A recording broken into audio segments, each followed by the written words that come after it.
Welcome to A. Scott Midnight Reads, a quiet corner of the dark where classic horror, mystery, and suspense tales are read in a soft, sleep-friendly voice.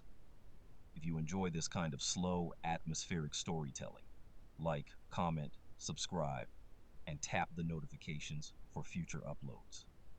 And if, like me, you keep a sleep playlist, feel free to add this video to your nightly rotation. Thanks for listening. Tonight's story is The Judge's House by Bram Stoker, a quiet study in an abandoned room where the weight of past judgment lingers and something patient begins to stir in the dark with deliberate intent. Settle in, let your thoughts drift, and let the dark do the rest. Good night. All night. For all nights. The Judge's House, written by Bram Stoker. When the time for his examination drew near, Malcolmson made up his mind to go somewhere to read by himself. He feared the attractions of the seaside, and also he feared completely rural isolation. For of old he knew its charms, and so he determined to find some unpretentious little town where there would be nothing to distract him. He refrained from asking suggestions from any of his friends, for he argued that each would recommend some place of which he had knowledge and where he had already acquaintances. As Malcolmson wished to avoid friends, he had no wish to encumber himself with the attention of friends' friends, and so he determined to look out for a place for himself. He packed a portmanteau with some clothes and all the books he required, and then took ticket for the first name on the local timetable which he did not know. When at the end of 3 hours' journey he alighted at Benchurch, he felt satisfied that he had so far obliterated his tracks as to be sure of having a peaceful opportunity of pursuing his studies. He went straight to the one inn which the sleepy little place contained and put up for the night. Benchurch was a market town, and once in 3 weeks was crowded to excess, but for the remainder of the 21 days it was as attractive as a desert. Malcolmson looked around the day after his arrival to try to find quarters more isolated than even so quiet an inn as the Good Traveller afforded. There was only one place which took his fancy, and it certainly satisfied his wildest ideas regarding quiet. In fact, quiet was not the proper word to apply to it. Desolation was the only term conveying any suitable idea of its isolation. It was an old, rambling, heavy-built house of the Jacobean style, with heavy gables and windows, unusually small, and set higher than was customary in such houses, and was surrounded with a high brick wall massively built. Indeed, on examination, it looked more like a fortified house than an ordinary dwelling. But all these things pleased Malcolmson. Here, he thought, is the very spot I have been looking for, and if I can get opportunity of using it, I shall be happy. His joy was increased when he realized beyond doubt that it was not at present inhabited. From the post office he got the name of the agent, who was rarely surprised at the application to rent a part of the old house.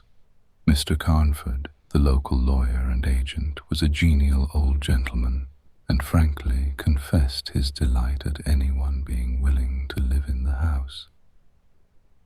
"To tell you the truth," said he, "I should be only too happy, on behalf of the owners, to let anyone have the house rent-free for a term of years, if only to accustom the people here to see it inhabited. It has been so long empty that some kind of absurd prejudice has grown up about it, and this can be best put down by its occupation, if only," he added with a sly glance at Malcolmson, "by a scholar like yourself, who wants its quiet for a time." Malcolmson thought it needless to ask the agent about the absurd prejudice. He knew he would get more information, if he should require it, on that subject from other quarters. He paid his 3 months' rent, got a receipt, and the name of an old woman who would probably undertake to do for him, and came away with the keys in his pocket. He then went to the landlady of the inn, who was a cheerful and most kindly person, and asked her advice as to such stores and provisions as he would be likely to require. She threw up her hands in amazement when he told her where he was going to settle himself. "Not in the judge's house," she said, and grew pale as she spoke. He explained the locality of the house, saying that he did not know its name. When he had finished, she answered, "Aye, sure enough, the very place. It is the judge's house, sure enough." He asked her to tell him about the place, why so called, and what there was against it. She told him that it was so called locally because it had been many years before. How long she could not say, as she was herself from another part of the country, but she thought it must have been 100 years or more, the abode of a judge who was held in great terror on account of his harsh sentences and his hostility to prisoners at assizes. As to what there was against the house itself, she could not tell. She had often asked, but no one could inform her.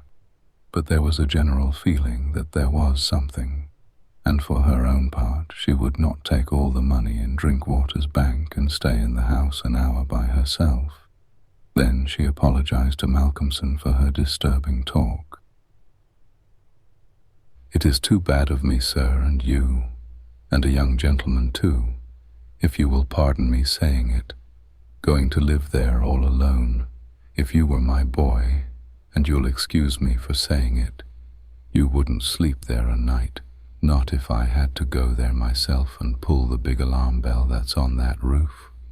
The good creature was so manifestly in earnest, and was so kindly in her intentions, that Malcolmson, although amused, was touched. He told her kindly how much he appreciated her interest in him, and added, "But, my dear Mrs. Witham, indeed you need not be concerned about me. A man who is reading for the mathematical tripos has too much to think of to be disturbed by any of these mysterious somethings, and his work is of too exact and prosaic a kind to allow of his having any corner in his mind for mysteries of any kind. Harmonical progression, permutations and combinations, and elliptic functions have sufficient mysteries for me." Mrs. Witham kindly undertook to see after his commissions, and he went himself to look for the old woman who had been recommended to him. When he returned to the judge's house with her, after an interval of a couple of hours, he found Mrs. Witham herself waiting with several men and boys carrying parcels, and an upholsterer's man with a bed in a car, for she said, though tables and chairs might be all very well, a bed that hadn't been aired for mayhap 50 years was not proper for young bones to lie on. She was evidently curious to see the inside of the house, and though manifestly so afraid of the somethings that at the slightest sound she clutched onto Malcolmson, whom she never left for a moment, went over the whole place. After his examination of the house, Malcolmson decided to take up his abode in the great dining room, which was big enough to serve for all his requirements, and Mrs. Witham, with the aid of the charwoman, Mrs. Dempster, proceeded to arrange matters. When the hampers were brought in and unpacked, Malcolmson saw that with much kind forethought she had sent from her own kitchen sufficient provisions to last for a few days. Before going, she expressed all sorts of kind wishes, and at the door turned and said, "And perhaps, sir, as the room is big and draughty, it might be well to have one of those big screens put round your bed at night. Though, truth to tell, I would die myself if I were to be so shut in with all kinds of things that put their heads round the sides, or over the top, and look on me." The image which she had called up was too much for her nerves, and she fled incontinently. Mrs. Dempster sniffed in a superior manner as the landlady disappeared, and remarked that for her own part she wasn't afraid of all the bogies in the kingdom. "I'll tell you what it is, sir," she said. "Bogies is all kinds and sorts of things, except bogies. Rats and mice and beetles and creaky doors and loose slates and broken panes and stiff drawer handles that stay out when you pull them and then fall down in the middle of the night. Look at the wainscot of the room. It is old, hundreds of years old. Do you think there's no rats and beetles there? And do you imagine, sir, that you won't see none of them? Rats is bogies, I tell you, and bogies is rats, and don't you get to think anything else." "Mrs. Dempster," said Malcolmson gravely, making her a polite bow, "you know more than a senior wrangler. And let me say that, as a mark of esteem for your indubitable soundness of head and heart, I shall, when I go, give you possession of this house, and let you stay here by yourself for the last 2 months of my tenancy, for 4 weeks will serve my purpose." "Thank you kindly, sir," she answered, "but I couldn't sleep away from home a night.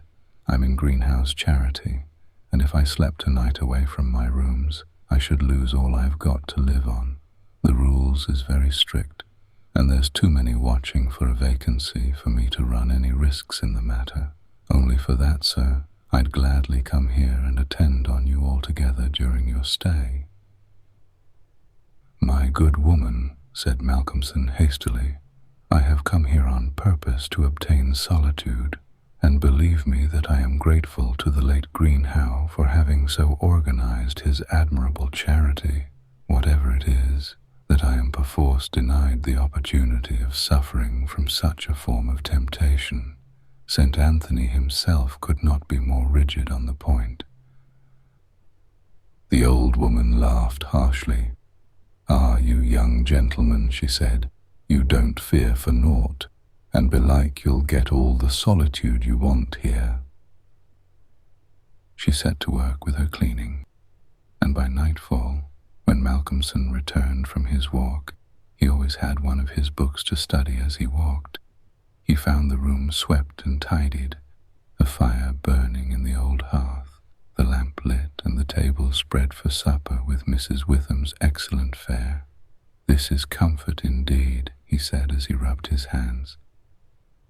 When he had finished his supper and lifted the tray to the other end of the great oak dining table, he got out his books again, put fresh wood on the fire, trimmed his lamp, and set himself down to a spell of real hard work. He went on without pause till about 11 o'clock, when he knocked off for a bit to fix his fire and lamp and to make himself a cup of tea. He had always been a tea drinker, and during his college life had sat late at work and had taken tea late. The rest was a great luxury to him, and he enjoyed it with a sense of delicious, voluptuous ease. The renewed fire leaped and sparkled and threw quaint shadows through the great old room, and as he sipped his hot tea he revelled in the sense of isolation from his kind. Then it was that he began to notice for the first time what a noise the rats were making. "Surely," he thought, "they cannot have been at it all the time I was reading. Had they been, I must have noticed it." Presently, when the noise increased, he satisfied himself that it was really new. It was evident that at first the rats had been frightened at the presence of a stranger, and the light of fire and lamp, but that as the time went on, they had grown bolder and were now disporting themselves as was their wont. How busy they were, and hark to the strange noises. Up and down behind the old wainscot, over the ceiling and under the floor they raced and gnawed and scratched. Malcolmson smiled to himself as he recalled to mind the saying of Mrs. Dempster, "Bogies is rats and rats is bogies." The tea began to have its effect of intellectual and nervous stimulus. He saw with joy another long spell of work to be done before the night was past, and in the sense of security which it gave him, he allowed himself the luxury of a good look round the room. He took his lamp in one hand and went all around, wondering that so quaint and beautiful an old house had been so long neglected. The carving of the oak on the panels of the wainscot was fine, and on and round the doors and windows it was beautiful and of rare merit. There were some old pictures on the walls, but they were coated so thick with dust and dirt that he could not distinguish any detail of them, though he held his lamp as high as he could over his head. Here and there as he went round he saw some crack or hole blocked for a moment by the face of a rat with its bright eyes glittering in the light, but in an instant it was gone, and a squeak and a scamper followed. The thing that most struck him, however, was the rope of the great alarm bell on the roof, which hung down in a corner of the room on the right-hand side of the fireplace. He pulled up close to the hearth a great high-backed carved oak chair, and sat down to his last cup of tea.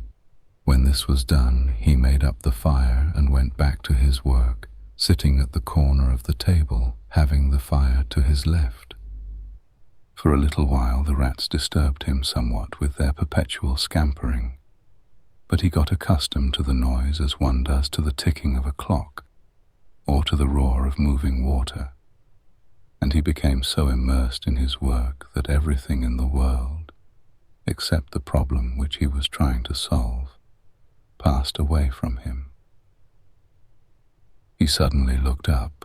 His problem was still unsolved, and there was in the air that sense of the hour before the dawn, which is so dread to doubtful life. The noise of the rats had ceased.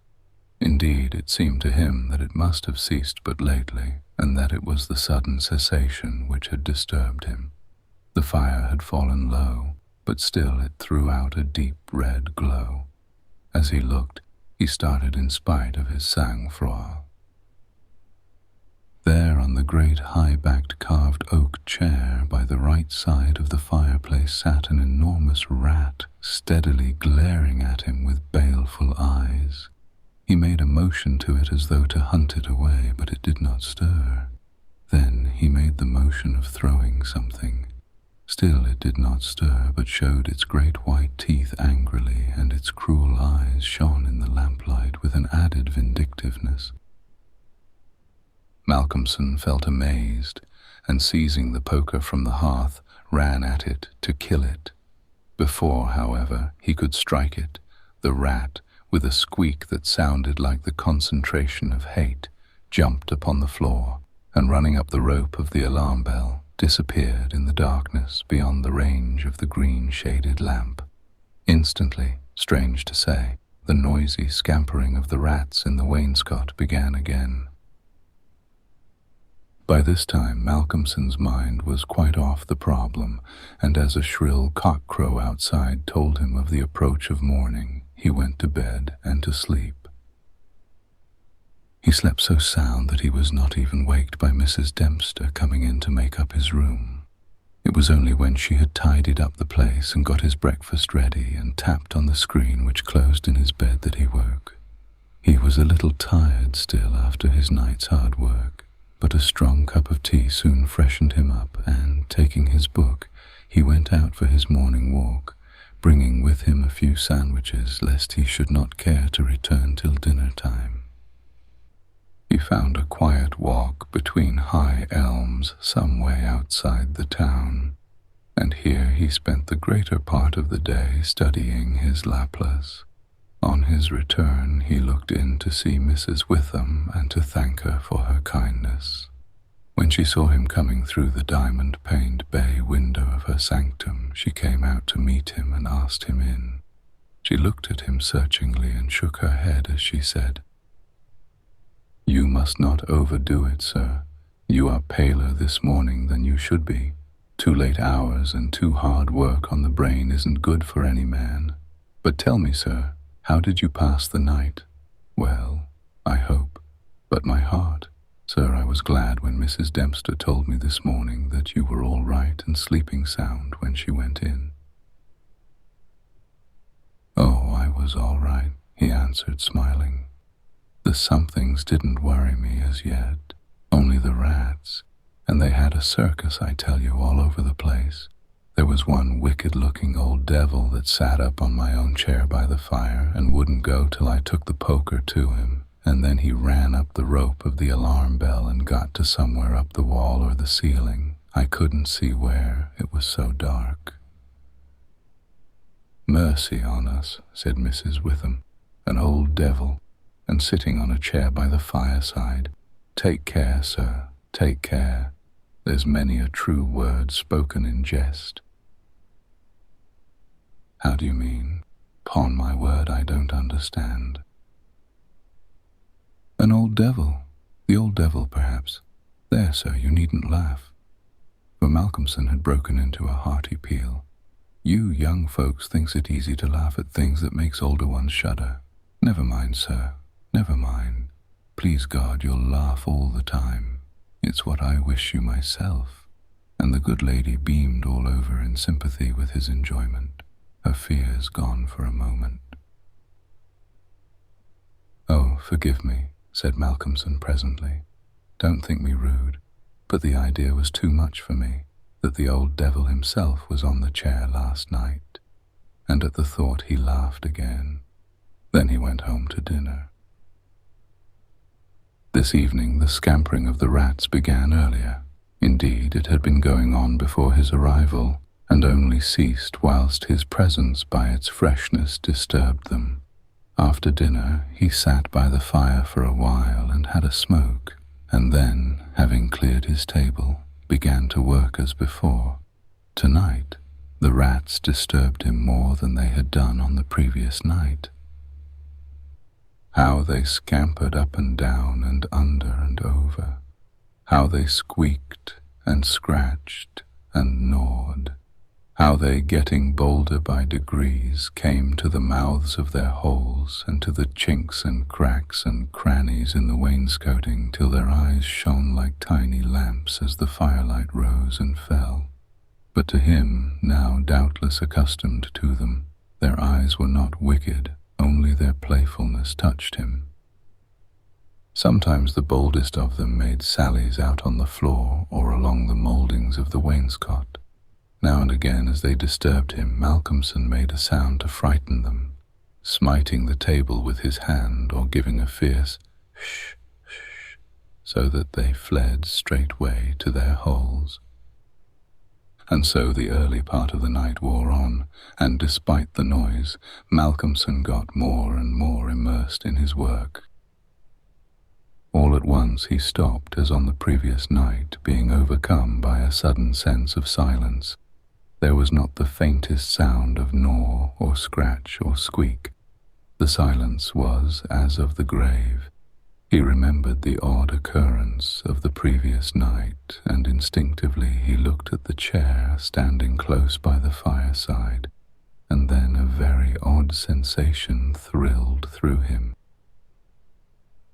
There on the great old high-backed carved oak chair beside the fireplace sat the same enormous rat, steadily glaring at him with baleful eyes. Instinctively he took the nearest thing to his hand, a book of logarithms, and flung it at it. The book was badly aimed, and the rat did not stir, so again the poker performance of the previous night was repeated, and again the rat, being closely pursued, fled up the rope of the alarm bell. Strangely, too, the departure of this rat was instantly followed by the renewal of the noise made by the general rat community. On this occasion, as on the previous one, Malcolmson could not see at what part of the room the rat disappeared, for the green shade of his lamp left the upper part of the room in darkness, and the fire had burned low. On looking at his watch, he found it was close on midnight, and not sorry for the divertissement, he made up his fire and made himself his nightly pot of tea. He had got through a good spell of work, and thought himself entitled to a cigarette, and so he sat on the great oak chair before the fire and enjoyed it.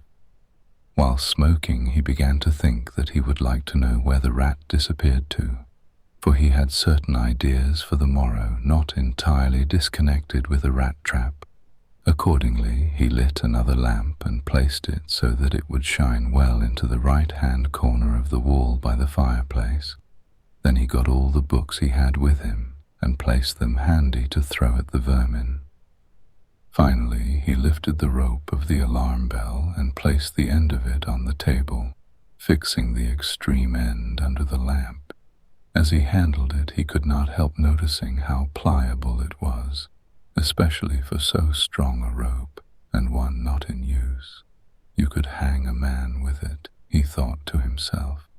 When his preparations were made, he looked around and said complacently, "There now, my friend, I think we shall learn something of you this time." He began his work again, and though, as before, somewhat disturbed at first by the noise of the rats, soon lost himself in his propositions and problems. Again he was called to his immediate surroundings suddenly.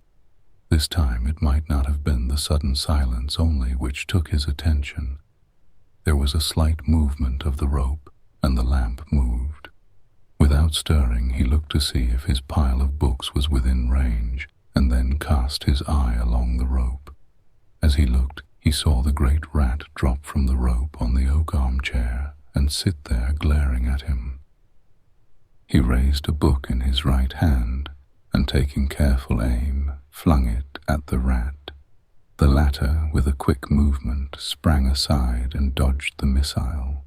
He then took another book, and a third, and flung them one after another at the rat, but each time unsuccessfully. At last, as he stood with a book poised in his hand to throw, the rat squeaked and seemed afraid. This made Malcolmson more than ever eager to strike, and the book flew and struck the rat a resounding blow. It gave a terrified squeak, and turning on his pursuer a look of terrible malevolence, ran up the chair back and made a great jump to the rope of the alarm bell and ran up it like lightning. The lamp rocked under the sudden strain, but it was a heavy one and did not topple over. Malcolmson kept his eyes on the rat, and saw it, by the light of the second lamp, leap to a moulding of the wainscot and disappear through a hole in one of the great pictures which hung on the wall, obscured and invisible through its coating of dirt and dust. "I shall look up my friend's habitation in the morning," said the student as he went over to collect his books. "The third picture from the fireplace I shall not forget." He picked up the books one by one, commenting on them as he lifted them. Conic sections he does not mind, nor cycloidal oscillations, nor the Principia, nor quaternions, nor thermodynamics. Now for the book that fetched him. Malcolmson took it up and looked at it. As he did so, he started. A sudden pallor overspread his face. He looked round uneasily and shivered slightly as he murmured to himself, "The Bible my mother gave me. What an odd coincidence." He sat down to work again, and the rats in the wainscot renewed their gambols. They did not disturb him, however. Somehow their presence gave him a sense of companionship. But he could not attend to his work, and after striving to master the subject on which he was engaged, gave it up in despair, and went to bed as the first streak of dawn stole in through the eastern window. He slept heavily but uneasily and dreamed much, and when Mrs. Dempster woke him late in the morning he seemed ill at ease, and for a few minutes did not seem to realize exactly where he was. His first request rather surprised the servant. "Mrs. Dempster, when I am out today, I wish you would get the steps and dust or wash those pictures, especially that one, the third from the fireplace. I want to see what they are." Late in the afternoon, Malcolmson worked at his books in the shaded walk, and the cheerfulness of the previous day came back to him as the day wore on, and he found that his reading was progressing well. He had worked out to a satisfactory conclusion all the problems which had as yet baffled him, and it was in a state of jubilation that he paid a visit to Mrs. Witham at the good traveler. He found a stranger in the cozy sitting room with the landlady, who was introduced to him as Dr. Thornhill. She was not quite at ease, and this, combined with the doctor's plunging at once into a series of questions, made Malcolmson come to the conclusion that his presence was not an accident. So without preliminary he said, "Dr. Thornhill, I shall with pleasure answer you any question you may choose to ask me, if you will answer my one question first." The doctor seemed surprised, but he smiled and answered at once, "Done. What is it?" "Did Mrs. Witham ask you to come here and see me and advise me?" Dr. Thornhill for a moment was taken aback, and Mrs. Witham got fiery red and turned away, but the doctor was a frank and ready man, and he answered at once and openly. "She did, but she didn't intend you to know it. I suppose it was my clumsy haste hat made you suspect. She told me that she did not like the idea of your being in that house all by yourself, and that she thought you took too much strong tea. In fact, she wants me to advise you, if possible, to give up the tea and the very late hours. I was as a keen student in my time, so I suppose I may take the liberty of a college man, and without offense, advise you, not quite as a stranger." Malcolmson, with a bright smile, held out his hand. "Shake, as they say in America," he said. "I must thank you for your kindness, and Mrs. Witham too, and your kindness deserves a return on my part. I promise to take no more strong tea, no tea at all till you let me, and I shall go to bed tonight at 1 o'clock at latest. Will that do?" "Capital," said the doctor. "Now tell us all that you noticed in the old house." And so Malcolmson then and there told in minute detail all that had happened in the last 2 nights. He was interrupted every now and then by some exclamation from Mrs. Witham, till finally, when he told of the episode of the Bible, the landlady's pent-up emotions found vent in a shriek, and it was not till a stiff glass of brandy and water had been administered that she grew composed again. Dr. Thornhill listened with a face of growing gravity, and when the narrative was complete and Mrs. Witham had been restored, he asked, "The rat always went up the rope of the alarm bell?" "Always." "I suppose you know," said the doctor after a pause, "what the rope is?" "No." "It is," said the doctor slowly, "the very rope which the hangman used for all the victims of the judge's judicial rancor." Here he was interrupted by another scream from Mrs. Witham, and steps had to be taken for her recovery. Malcolmson, having looked at his watch and found that it was close to his dinner hour, had gone home before her complete recovery. When Mrs. Witham was herself again, she almost assailed the doctor with angry questions as to what he meant by putting such horrible ideas into the poor young man's mind. "He has quite enough there already to upset him," she added. Dr. Thornhill replied, "My dear madam, I had a distinct purpose in it. I wanted to draw his attention to the bell rope and to fix it there. It may be that he is in a highly overwrought state and has been studying too much, although I am bound to say that he seems as sound and healthy a young man, mentally and bodily, as ever I saw. But then the rats, and that suggestion of the devil." The doctor shook his head and went on. "I would have offered to go and stay the first night with him, but I felt sure it would have been a cause of offense. He may get in the night some strange fright or hallucination, and if he does, I want him to pull that rope. All alone as he is, it will give us warning, and we may reach him in time to be of service. I shall be sitting up pretty late tonight and shall keep my ears open. Do not be alarmed if Benchurch gets a surprise before morning." "Oh, doctor, what do you mean? What do you mean?"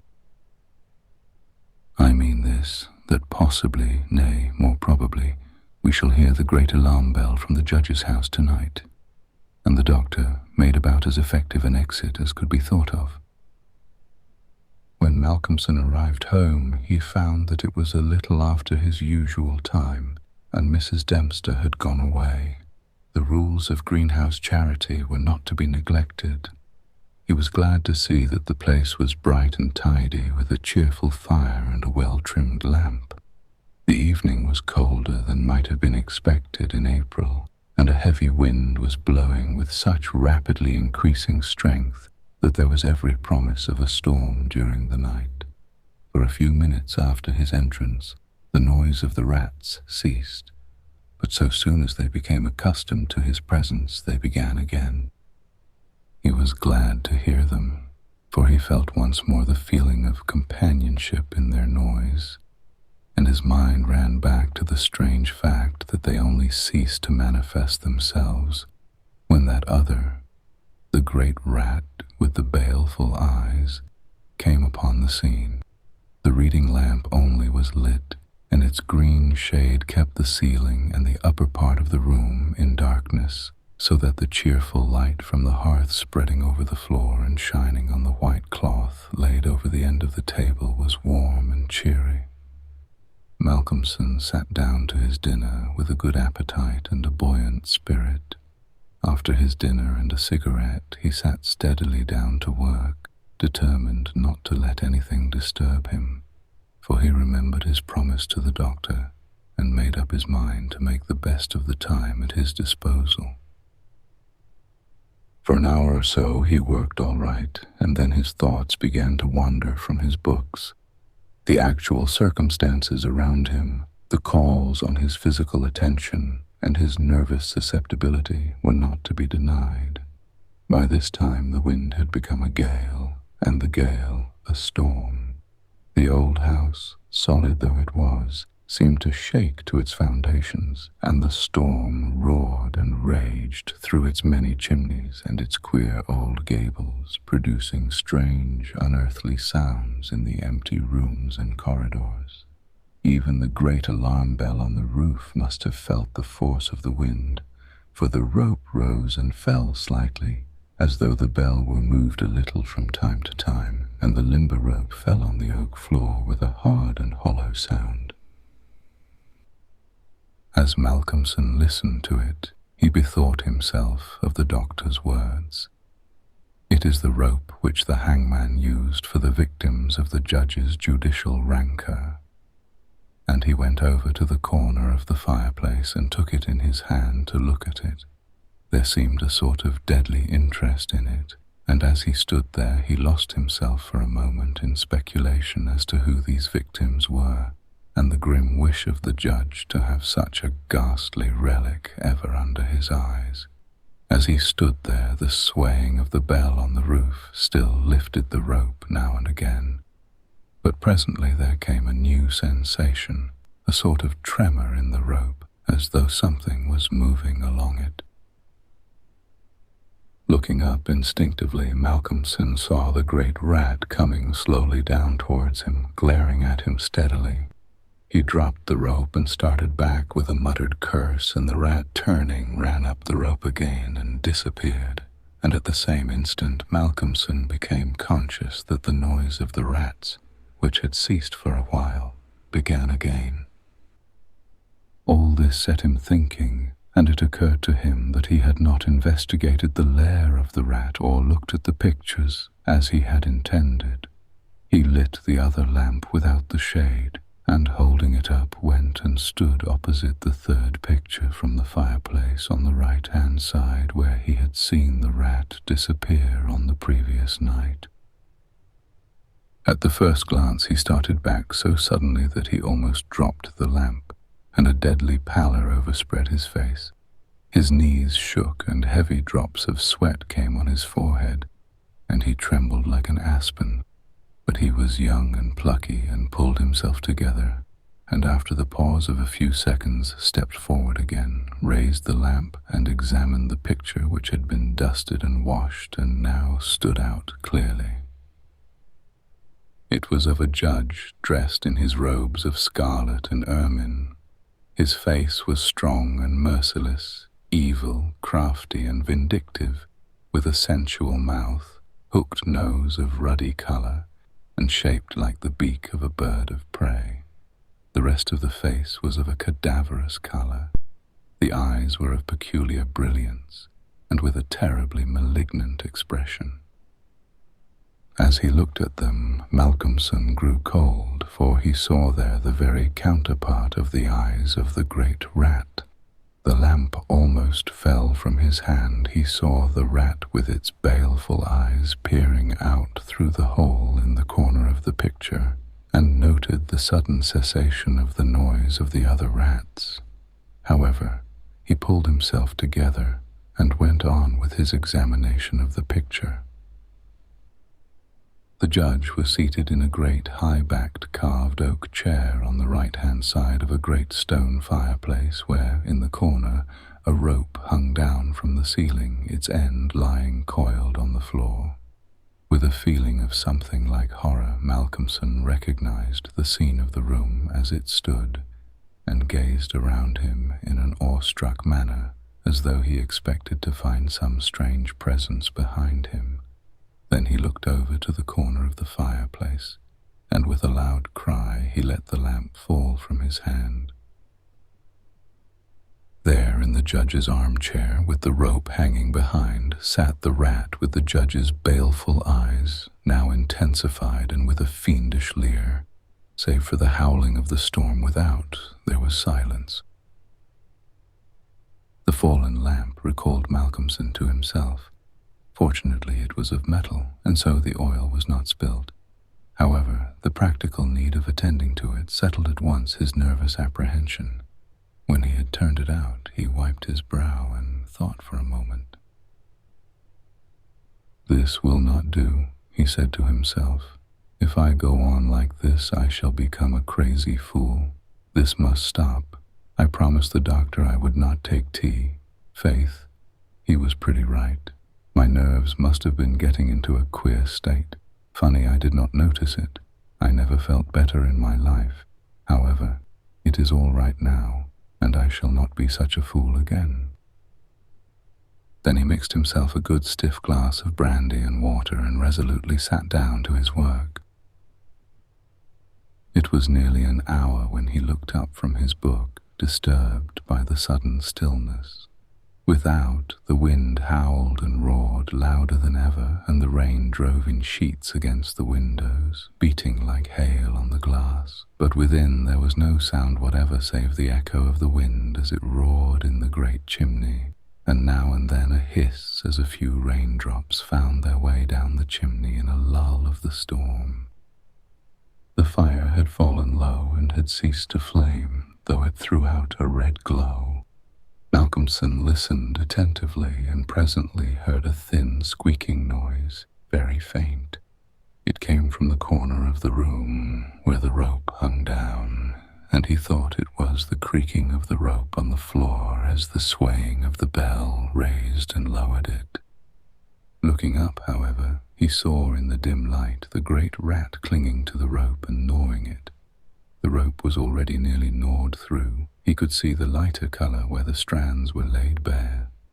As he looked, the job was completed, and the severed end of the rope fell clattering on the oaken floor, whilst for an instant the great rat remained like a knob or tassel at the end of the rope, which now began to sway to and fro. Malcolmson felt for a moment another pang of terror as he thought that now the possibility of calling the outer world to his assistance was cut off. But an intense anger took its place, and seizing the book he was reading, he hurled it at the rat. The blow was well aimed, but before the missile could reach him, the rat dropped off and struck the floor with a soft thud. Malcolmson instantly rushed over towards him, but it darted away and disappeared in the darkness of the shadows of the room. Malcolmson felt that his work was over for the night, and determined then and there to vary the monotony of the proceedings by a hunt for the rat, and took off the green shade of the lamp so as to ensure a wider spreading light.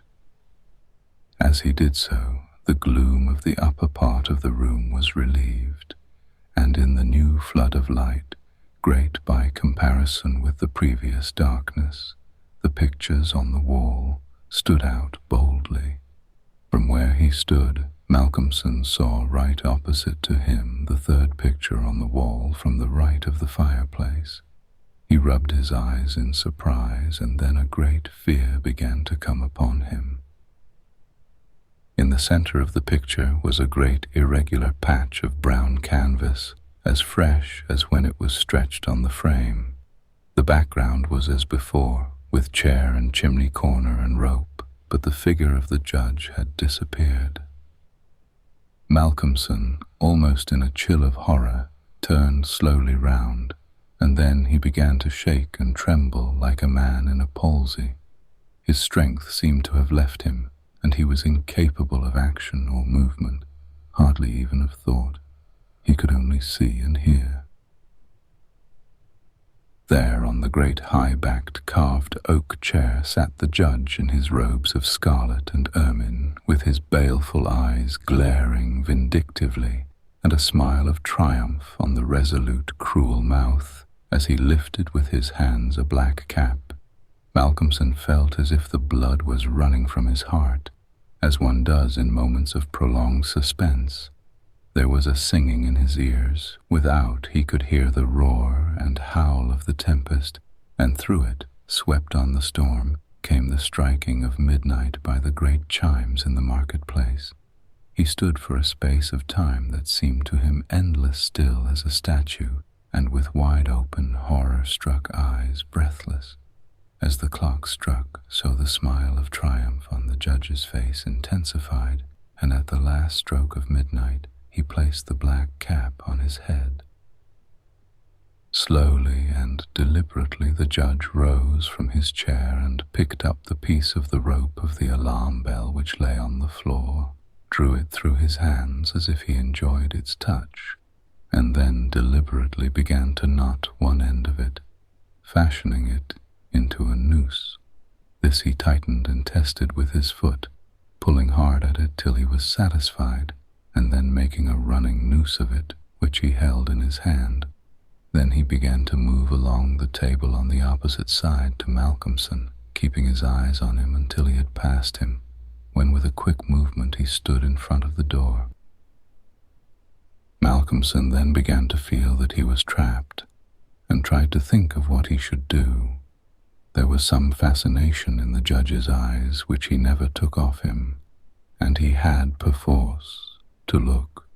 He saw the judge approach, still keeping between him and the door, and raise the noose and throw it towards him as if to entangle him. With a great effort he made a quick movement to one side and saw the rope fall beside him, and heard it strike the oaken floor. Again the judge raised the noose and tried to ensnare him, ever keeping his baleful eyes fixed on him, and each time by a mighty effort the student just managed to evade it.